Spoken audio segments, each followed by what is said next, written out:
बिस्मिल्लाहिर्रहमानिर्रहीम। अस्सलाम वालेकुम बच्चों, क्या हाल है आपके? अल्लाह ताला आपको सेहत कामला अजला नसीब फरमाए।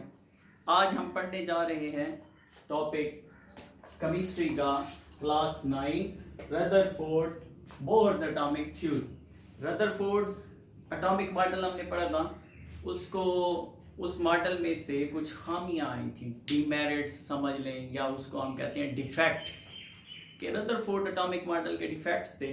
उसके कहने के मुताबिक कि न्यूक्लियस के गिर्द इलेक्ट्रॉन घूमता रहता है, किसी रास्ते पर घूमता रहता है और घूमते घूमते एनर्जी को रिलीज करता रहता है। तो जैसे घूमता रहता है, एनर्जी रिलीज करता रहता है, तो आखिरकार उसकी एनर्जी खत्म हो जाएगी घूमते घूमते, और क्योंकि न्यूक्लियस उसको अपनी तरफ अट्रैक्ट कर रहा होता है तो उसको गिर जाना चाहिए फिर न्यूक्लियस के अंदर। तो जबकि ऐसा कुछ नहीं होता, एटम तो रहता है जैसे का जैसे, वैसे का वैसे ही रहता है। तो इस तरह से इस रदरफोर्ड का मॉडल जो है गलत करार दे दिया गया।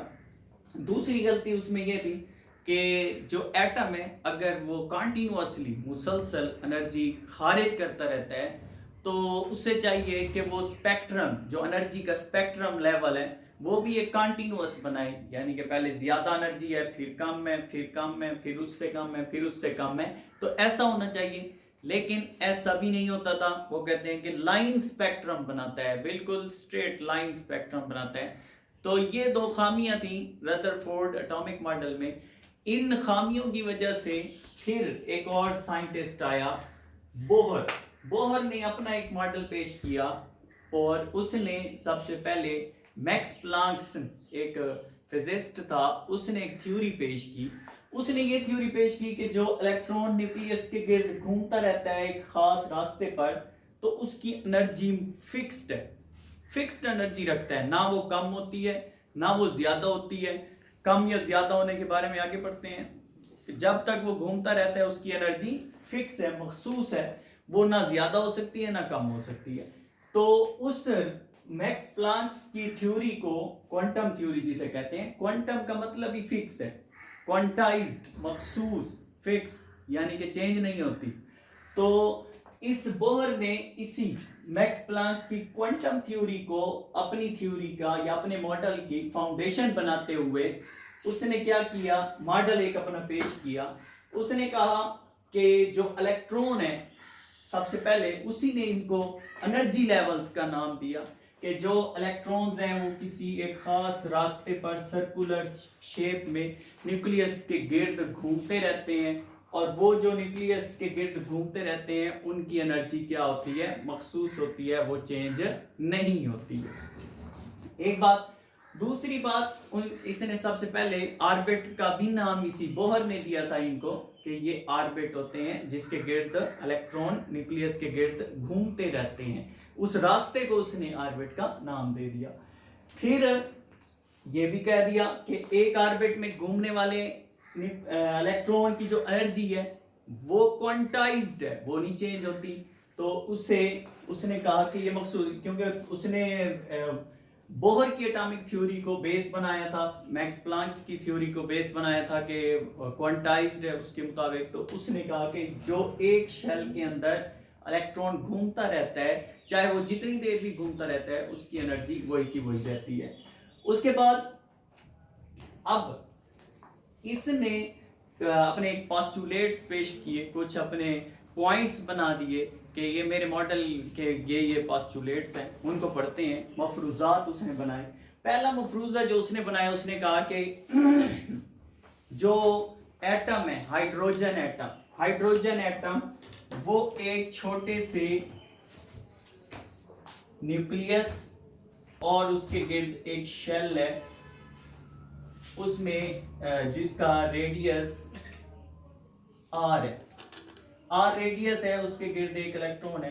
तो वो कहता है कि उस आर रेडियस के एक सर्कल में इलेक्ट्रॉन क्या करता रहता है, घूमता रहता है, मूव करता रहता है, और उसकी एनर्जी मखसूस है, वो कभी भी चेंज नहीं होती, ज्यादा या कम नहीं होती।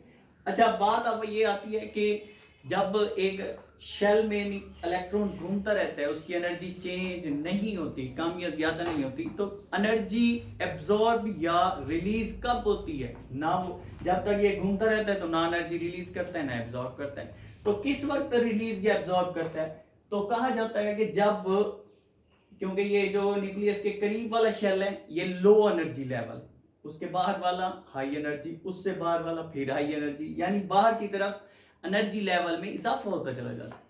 तो क्या हुआ कि जब बड़े एनर्जी लेवल से छोटे एनर्जी लेवल में न्यूक्लियर इलेक्ट्रॉन जंप करके आएगा, बड़े एनर्जी लेवल से छोटे एनर्जी लेवल में जंप करके आएगा, तो हाई एनर्जी से लो में आएगा, तो इसका मतलब है उसे अपनी एनर्जी रिलीज करनी पड़ेगी, निकालनी पड़ेगी, क्योंकि उसके पास ज्यादा एनर्जी है। तो वो तो कम एनर्जी वाले में आ रहा है, तो ज्यादा एनर्जी वाले से जब कम में आएगा तो एनर्जी रिलीज करेगा। दूसरी तरफ जब लो एनर्जी से हायर एनर्जी में जाएगा, हायर एनर्जी वाले शेल में इलेक्ट्रॉन जाएगा, तो फिर क्या करेगा, फिर उससे, क्योंकि लो एनर्जी से हाई में जा रहा है, तो उससे एनर्जी को गेन करना पड़ेगा, एब्जॉर्ब करना पड़ेगा। जब वो एनर्जी एब्जॉर्ब करेगा तो फिर जाकर हाई एनर्जी, उस लेवल की हाई एनर्जी तक पहुंचेगा, तो तब वो उस लेवल में जा सकता है, अदरवाइज तो वो लो एनर्जी वाला है, वो लो में ही रहेगा।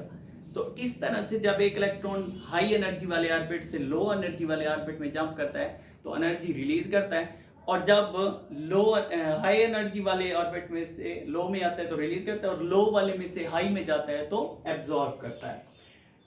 उसके बाद ये हम पहले भी पढ़ चुके हैं कि जो न्यूक्लियस के करीब वाला शेल होता है, जिसे फर्स्ट नंबर वाला शेल कहते हैं, उसका नाम के होता है, उसके बाद वाले का एल होता है, उसके बाद वाले का एम होता है, और ये इंक्रीज कर रहे हैं एनर्जी के पास, यानी के में कम है, एल में के से ज्यादा है, और एल में एम से कम है, और इसी तरह एम में के और एल दोनों से ज्यादा है, और ये नंबर दिए हुए हैं। अब इन एन का भी आपको आगे बताते हैं।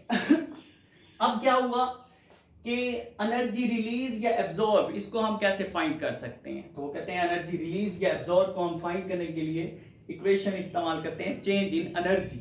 चेंज इन एनर्जी का क्या, कि जो पहले उस इलेक्ट्रॉन की एनर्जी थी और जो उसके जंप करने के बाद की एनर्जी है, उसे चेंज इन एनर्जी कहते हैं। उसे हम डेल्टा ई से जाहिर करते हैं। अब डेल्टा ई क्या होगा, दूसरी एनर्जी, और उसमें से माइनस कर देंगे पहले वाली एनर्जी उस इलेक्ट्रॉन की, तो वो हमारे पास आएगी। फिर उस ये प्लैंक ने एक इक्वेशन बना के कि एच वी, इस चेंज इन एनर्जी को एच वी से हम फाइंड कर सकते हैं। एच क्या है, प्लैंक्स कांस्टेंट है, उसकी value 6.63 multiply 10 to raise power -34 joule second. ये उसने अपने कांस्टेंट बता दिया कि इसको आप फ्रीक्वेंसी ऑफ लाइट, जितनी फ्रीक्वेंसी एक इलेक्ट्रॉन के जंप करने से पैदा होगी, उससे जब हम मल्टीप्लाई कर देंगे तो वो हमारे पास चेंज इन एनर्जी आ जाएगी, और वही हमारा डेल्टा ई होगा। अब एक इलेक्ट्रॉन जब सर्कुलर मूव करता रहता है, रुकता नहीं है, तो इसे हम नाम देते हैं एंगुलर मोमेंटम। कोई भी चीज सर्कल में मूव करती रहे, खुद ब खुद रुके ना, उसे हम कहते हैं एंगुलर मोमेंटम में ये चीज है। जैसे कि जमीन सूरज के गिर्द घूम रही है, एंगुलर मोमेंटम में घूम रही है, रुकती नहीं है, उससे कोई घुमा नहीं रहा है, खुद घूम रही है। अल्लाह ताला की ताकत है और उसके कोई घुमाने वाला नहीं है, तो इसलिए वो खुद ब खुद घूम रही है सूरज के गिर्द, वो रुकती नहीं है, एक स्पीड से घूम रही है, उससे हम कहेंगे एंगुलर मोमेंटम में है वो।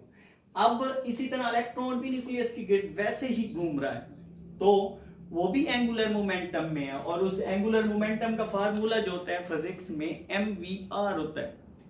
अब इस MVR को कैसे फाइंड करते हैं? यहां तो हमारे लिए इसका मास इलेक्ट्रॉन का और ये उसकी घूमने की स्पीड और उसका रेडियस फाइंड करना जरा मुश्किल है, तो इसलिए उसने इक्वेशन एक बना के दे दिया हमें कि आप इससे एंगुलर मोमेंटम आसानी से फाइंड कर सकते हैं कि NH/2 पाई, पाई का भी आपको पता है, अब H का भी आपको पता है, N का भी मैंने आपको बता दिया कि नंबर ऑफ शेल, यानी जिस नंबर वाले शेल का हो। अगर हमें पहले नंबर वाले का मालूम करना है तो इधर n की जगह हम 1 रख देंगे, और आगे हम अपनी वैल्यूज पुट कर देंगे। 1 h की value 6.63 multiply 10 to raise power -34 और डिवाइडेड बाय 2 पाई 2 मल्टीप्लाई 3.14। तो इससे जो आंसर निकल आएगा वो हमारा पहले शेल की एंगुलर मोमेंटम निकल आएगा। इसी तरह अगर हमें दूसरे शेल का चाहिए तो हम यहाँ पर 2 रख लेंगे, अगर हमें तीसरे का चाहिए तो यहाँ पर हम 3 रख लें। सही है, समझ आ गई यहाँ तक? अब ये हमारा टॉपिक हो गया बोहर की एटॉमिक थ्योरी। इस थ्योरी में अगर किसी को कोई प्रॉब्लम आती है तो वो मुझसे क्वेश्चनिंग कर सकता है, पूछ सकता है। व्हाट्सएप के ज़रिए भी पूछ सकता है, फ़ोन कॉल्स के ज़रिए भी पूछी जा सकती है आपसे। और इस टॉपिक को अच्छी तरह तैयार करना है, फिर ज़बानी लिखना है, लर्न करना है, ज़बानी लिखना है, ताकि आपके ये जो दिन है ये काम लगें और अच्छा काम हो सके। वस्सलाम।